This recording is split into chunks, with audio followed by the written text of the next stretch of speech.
శుక్లాంబరధరం విష్ణుం శశివర్ణం చతుర్భుజం ప్రసన్నవదనం ధ్యాయేత్ సర్వవిఘ్నోపశాంతయే అగజానన పద్మార్కం గజానన మహార్నిశం అనేకదంతం భక్తానాం ఏకదంతం ఉపాస్మహే. ఓం గం గణపతయే నమః. ఓం శ్రీమాత్రే నమః. ఓం శ్రీ గురుభ్యో నమః. మా ఆది ఆస్థాలను చూస్తున్నట్టు మీ అందరికీ, అలాగే విదేశాల్లో కూడా ఉంటూ నా వీడియోస్ చూస్తూ నాకు ఫోన్ చేస్తూ ఉన్నటువంటి మీ అందరికీ కూడా పేరు పేరున నా హృదయపూర్వక నమస్కారాలు. ఇప్పుడు మనం ఉగాది గురించి చెప్పుకోబోతున్నాము.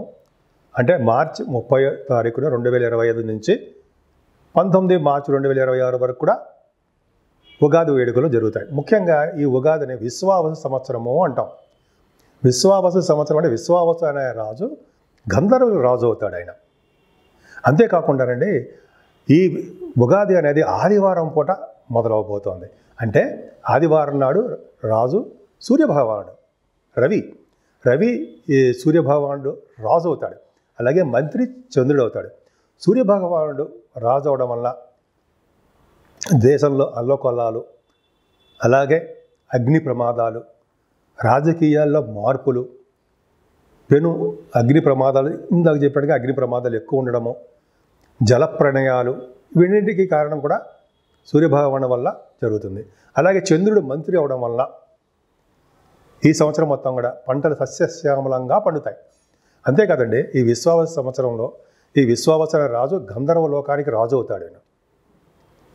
సో ఈ రాజుగారు వల్ల ఈ గంధర్వ లోకంలో ఎప్పుడు నృత్యంతోనూ, అలాగే పాటలు పాడడంలోనూ ఎప్పుడు నిమగ్నమై ఉంటారన్నమాట. అందుకని ఈ సంవత్సరం మొత్తం కూడా ఎప్పుడు కూడా సంతోషంగా ఆనందంగా ఉంటూ ఎక్కువగా కళాకారులకి అద్భుతంగా ఉండడానికి అవకాశం ఉంది. అంటే కళాకారులు కూడా ఎప్పుడు ఆనందంగా అన్యోన్యంగా ఎప్పుడు ఉంటారు. కళారంగం బాగా ప్రాముఖ్యత సంతరించుకుంటుంది. అదే నృత్య కళాకారులకి, సంగీతంలో ఉన్న వాళ్ళకి, అంటే డ్యాన్స్ అంటాం, నృత్యం ఉంటే సంగీతం ఉన్న వాళ్ళకి బాగా పాపులారిటీ పెరుగుతుందండి. మీ పాటల రీత్యా విదేశాలకు వెళ్ళడము, యాంకరింగ్ వృత్తిలో ఉన్న వాళ్ళకి బాగా ఉండడము, నృత్య కళాకారులకి అద్భుతంగా ఈ సంవత్సరం మొత్తం ఉండడం బాగా జరుగుతుంది. ముఖ్యంగా ఈ సంవత్సరంలో పంటలు బాగా పండుతాయండి. రైతులకి బాగా కలిసి వచ్చే కాలం అని ఖచ్చితంగా చెప్పచ్చు విశ్వావసు సంవత్సరంలో. అంతేకాకుండా ఈ విశ్వావసు సంవత్సరంలో కూడా ప్రేమ పెళ్ళిళ్ళు అధికంగా బాగా జరుగుతాయని ఒక శాస్త్రవచనం.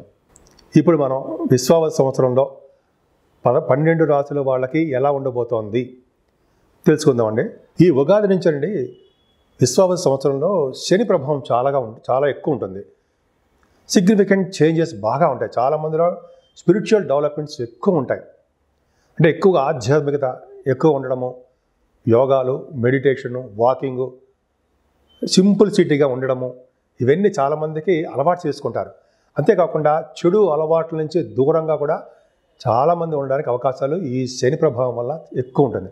అంతేకాకుండా ఈ షష్టగ్రహ కూటమి 29వ తారీఖు మార్చి 29 రావడం వల్ల 6 గ్రహాలు కలవడం వల్ల, అందులో శని భగవానుడు మీనరాశిలో ఉండడం వల్ల, రాహుతో కలిసి ఉండడం వల్ల దేశాల మధ్యలోనూ రాష్ట్రాల మధ్యలోనూ గొడవలు జరగడము, యుద్ధాలు జరగడము అవకాశాలు ఎక్కువ ఉన్నాయి. ముఖ్యంగా రాజకీయ రంగంలో కూడా పెను మార్పులు రావడానికే అవకాశాలు ఎక్కువ ఉన్నాయి. అది కూడా మార్చి 30వ తారీఖు తర్వాత నుంచి మరింత ఉధృతంగా ఉంటుంది. కానీ గురు ప్రభావం వలన వీటన్నిటికీ కూడా సమస్య పోవడానికి అవకాశం ఉంది. అంటే ఇటువంటి గొడవలు ఇవన్నీ ఉన్నా కూడా గురు ప్రభావం వల్ల అవన్నీ కంట్రోల్లోకి రావడానికి అవకాశాలు ఎక్కువ ఉన్నాయి. అంతేకాకుండా ప్రతిరోజు మెడిటేషన్ చేయడం, దైవభక్తి ఉండడం చాలా మంచిది. అంతేకాకుండా మన చుట్టూ ఏం జరుగుతోంది, మన పక్కన వాళ్ళు ఎలా ఉన్నారు, మన రాష్ట్రం ఎలా ఉంది, ఇలా ప్రజలలో ఎలా ఉన్నారు, ఇవన్నీ కూడా జాగ్రత్తగా చూసుకుంటూ ఉండాలి. ఎందుకంటే ఎక్కువగా ఈ సంవత్సరంలో రాష్ట్రాల మధ్య కానీ దేశాల మధ్య కానీ చిన్న గొడవలు స్టార్ట్ అవడానికే అవకాశాలు ఎక్కువ ఉన్నాయి. కాబట్టి మనం అంతా అప్రమత్తంగా ఉండి దైవభక్తి ఎక్కువ ఉంటే, అలాగే గురు ప్రభావం వల్ల కూడా చాలా మటుకు కంట్రోల్ అవడానికి అవకాశాలు ఎక్కువ ఉన్నాయి. ధనుసు రాశి వారికి ఈ సంవత్సరం మొత్తం కూడా చాలా బాగుంది. మూల 1, 2, 3, 4 పాదాల వారు పూర్వాషాఢ 1, 2, 3, 4 పాదాలు, ఉత్తరాషాఢ 1వ పాదము మీ ధనురాశిలో ఉంటాయి. ధనుర్రాశి వారికి ఆదాయం 5, వ్యయం కూడా 5. రాజపూజ్యం 1, అవమానం 5. ఏం ఆలోచించిన విషయం లేదు. మీ రాశ్యాధిపతి గురుడు చాలా బాగున్నాడు, భయపడాల్సిన అవసరం లేదు. మీ రాశికే గురుదృష్టి ఉండడం వల్ల ప్రతి విషయంలోనూ ముందంజలో ఉండడము, మీరు అనుకున్న కోరికలు నెరవేరడము, వ్యవసాయ రంగంలో చాలా మార్పులు తీసుకురావడము, కొత్త ఆలోచనలు పెట్టడము చేయడం జరుగుతుంది. అలాగే మీరు ఎక్కడికి వెళ్ళినా ఎక్కడున్నా ఫుడ్ విషయంలో ఏమాత్రం ఇబ్బంది పడరు. సమృద్ధిగా మీకు ధన వృద్ధి ఉంటుంది. అది కూడా అక్టోబర్, నవంబర్ నెలల్లో విపరీతమైన ధనయోగం కలగడానికి అవకాశాలు ఎక్కువ. జూలై నుంచి నవంబర్ వరకు కూడా శని వక్రగతిలో ఉంటాడు కాబట్టి కొద్దిగా మీ ఆదాయం విషయంలో చిన్న ఇబ్బందులు, అనేక రకాలుగా ఇబ్బందులు ఉంటాయేమో తప్ప నవంబర్ తర్వాత నుంచి మీకు మంచి అవకాశాలు అద్భుతంగా ఉండడానికి అవకాశాలు ఉన్నాయి. ముఖ్యంగా మీరు ముఖవర్చస్సు పెరగడము, కుటుంబంలో వృద్ధి కలగడము, అలాగే గాయకులకి మంచి వృద్ధి కలగడము, విద్యలో ఆటంకాలు లేకుండా రాణించడము, ఇవన్నీ కూడా ద్వితీయ భావానికి చూస్తున్న గురుదృష్టి ప్రభావం వల్ల మీకు బాగుంటుంది. ఏదైనా రాహు 18 మే నుంచి 3వ భావంలో ఉండడం వల్ల ధైర్యం, ప్రతి పనుల్లోనూ ముందంజలో ఉండడము, చక్కటి ఆలోచనలు, కమ్యూనికేషన్ స్కిల్స్ పెంచుకోవడము, మీ తోబుట్టువులు అంటే ఇష్టపడ్డము, వాళ్ళకి కావాల్సినవన్నీ కొనివ్వడము, ఎంత బాగుందండి. అలాగే న్యూస్ గ్యాదరింగ్, న్యూస్ సంబంధించిన విషయాల్లో వాళ్ళకి చాలా అద్భుతంగా రాణించడానికి అవకాశాలు ఎక్కువ ఉన్నాయి. రాహు భూములు, వాహనాలు, గృహాలు, అనేక రకాలుగా శుభాలు కలగజేస్తాడు 3వ భావంలో, ధైర్యాన్ని ఇస్తుంటాడు ముఖ్యంగా. అలాగే 4th భావంలో శని స్టార్ట్ అయ్యాడు. అంటే మీకు 4వ ఇంట్లో శని 2.5 సంవత్సరాల పాటు అర్ధాష్టమ శని అంటాం కదా, ఖచ్చితంగా అంతే. కాకపోతే ఇక్కడ ఏంటంటే శని అంత విపరీతంగా మిమ్మల్ని ఇబ్బంది పెట్టకపోవచ్చు నేనే అనుకుంటా. ఎందుకంటే ఆయన కుంభరాశిలో ఉన్నంత బలంగా మీనరాశిలో ఉండడు, జలతత్వ రాశిలో ఉన్నాడు, మీనరాశిలో ఉన్నాడు, గురుడు హౌస్లో ఉన్నాడు. అలాగే గురుడు మిత్రుడు ఉండడం వల్ల, మిత్రక్షేత్రంలో ఉండడం వల్ల, గురుడు యొక్క కంట్రోల్ ఉండడం వల్ల అర్ధాష్టమ శని యొక్క ప్రభావం మీకు చాలా తగ్గుముఖంగా ఉంటుంది అంటే సందేహం లేదు. కానీ అలా అన్నా చెప్పి శనీశ్వరుని పూజించుకొని ఉంటామా? శనీశ్వరుని ఫస్ట్ పూజించాలి మనం. అంటే వినాయకుడిని పూజిస్తాం, శనీశ్వరుడికి తైలాభిషేకాలు చేసుకుంటూ, ఆంజనేయ స్వామి ఆరాధన చేసుకుంటూ ఉండడం వల్ల, శివాభిషేకాలు ఇందాక మళ్ళీ చెప్తాను అనుకోండి మీకు, చేసుకుంటుండడం వల్ల మీ తల్లిగారి యొక్క ఆరోగ్య పరిస్థితి అంత అద్భుతంగా ఉండదు. అంటే పేరెంట్స్ విషయంలో తల్లిదండ్రుల యొక్క ఆరోగ్య పరిస్థితి కొద్దిగా మీరు జాగ్రత్తగా చూసుకుంటూ ఉండాలి. అంతేకాకుండా 4th భావంలో చేరి ఉండడం వల్ల నీటి గండాలు ఉండడానికి అవకాశం ఉంది. చదువు విషయంలో బాగా వెనకబడిపోతూ ఉంటారు. అంటే కొద్దిగా అశ్రద్ధ తక్కువ ఉంటుంది. చదివిని మర్చిపోవడానికి విద్యార్థులు మర్చిపోవడానికి అవకాశాలు ఉన్నాయి. అంతేకాకుండా భూములు, వాహనాలు అవి కొందాం అనుకుంటే అంత ఆలోచనలు రాకపోవడము, ఎక్కువ ధనం ఖర్చు పెట్టి చేయడము జరుగుతుంది. ఏమైనా మీ సంతాన విషయంలో ఏమాత్రం ఇబ్బంది లేదండి. చక్కటి సంతాన యోగ్యత ఉంది, సంతానంలో డెవలప్మెంట్స్ ఉంటాయి. సంగీత, సాహిత్య, నృత్య కళాకారులకి అంటే కళారంగంలో ఉన్న వాళ్ళందరికీ కూడా అవకాశాలు, వాళ్ళ యొక్క డెవలప్మెంట్స్ ఉండడానికి అవకాశం ఉంది. స్టాక్ మార్కెట్లో పనిచేసేవాళ్ళంటే స్టాక్ మార్కెట్లో పెట్టుబడి పెట్టే వాళ్ళకి ఎక్స్పెన్సివ్గా ఉంటుంది, బాగా ఖర్చులు అధికంగా ఉండడానికి అవకాశాలు ఉన్నాయి, రాబడులు కూడా ఉంటాయి. కానీ ఈ సంవత్సరంలో మీకు రోగాలు, కొద్దిగా రోగబాధ, రుణ బాధలు కొద్దిగా మిమ్మల్ని వెంటాడడానికంటే ఉండవచ్చు అనడానికి సందేహం లేదు. ఖచ్చితంగా మీకు ఉండడానికి అవకాశాలు మాత్రం ఉన్నాయి. కానీ గురుబలం వలన వాటన్నింటినీ అధిరోహిస్తారనే సమస్య లేదు. అంటే మీకు ఎప్పుడు కూడా ప్రాబ్లమ్స్ లేకుండా పర్ఫెక్ట్గా బాగుంటారు. ఏదేమైనా 7వ స్థానంలో గురుడు మీ రాశ్యాధిపతి ఉన్నాడు. అంటే వివాద వేడుకలు చేయడము, వివాహాలు ఆటంకాలు కలగకుండా చక్కగా అద్భుతంగా ఉండడము, భార్యాభర్తల యొక్క అనురాగం, ఆప్యాయత బాగా ఉండడము. ఇంతకుముందు 6వ భావంలో ఉన్న గురుడు 7మలోకి వచ్చాడు. అంటే వివాహం ఇంతకుముందు పెళ్ళిళ్ళు ఇప్పుడు కుదిరినవి ఇప్పుడు అయిపోతూ ఉంటాయి. అంటే దగ్గరకు వచ్చిన పెళ్ళిళ్ళు ఇప్పుడు అవ్వడంటే ఈ సంవత్సరంలో అయిపోతూ ఉంటాయి. మే నెల నుంచి ఎక్కువ అవకాశాలు బాగున్నాయి. అలాగే కొత్త వ్యాపారాభివృద్ధి కలుగుతూ ఉంటుంది, వ్యాపార విస్తరణ చేసుకుంటుంటారు, పుణ్య నదుల స్థానాలు చేస్తుంటారు. 7వ స్థానము కళత్ర స్థానము, అదృష్ట స్థానము, విజయస్థానం అంటాం కదా, ఆ రాశిలోనే గురుడు ఉన్నాడు. కేంద్రాధిపత్యం వచ్చింది, అయినప్పటికీ గురు బలమే యోగాన్నే ఇస్తూ ఉంటాడు. అలాగే 8వ స్థానంలో గురుడు అంటే ఎగ్జాల్టేషన్లో ఉంటాడు ఆయన. కర్కాటక రాశిలో 5 డిగ్రీల దగ్గర పరమోచ్చలో ఉంటాడు.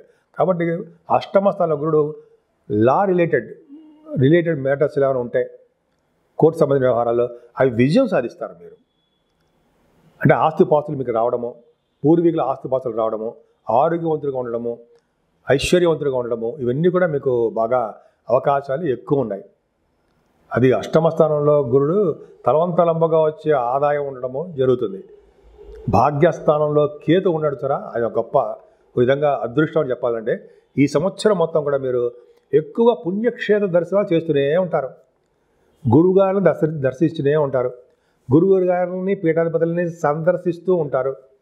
గంగాస్థానము, అలాగే కాశీ వంటి క్షేత్ర దర్శనాలు, అమ్మవారి యొక్క క్షేత్ర దర్శనాలు, సుబ్రహ్మణ్యేశ్వర స్వామి ఆలయ యొక్క దర్శనాలు, 6 పుణ్యక్షేత్రాలు ఉన్నాయి కదా సోతులో, అలాగా సుబ్రహ్మణ్య స్వామి యొక్క దర్శనాలు, వినాయకుడి యొక్క దర్శనాలు, ఇవన్నీ ఉంటాయండి.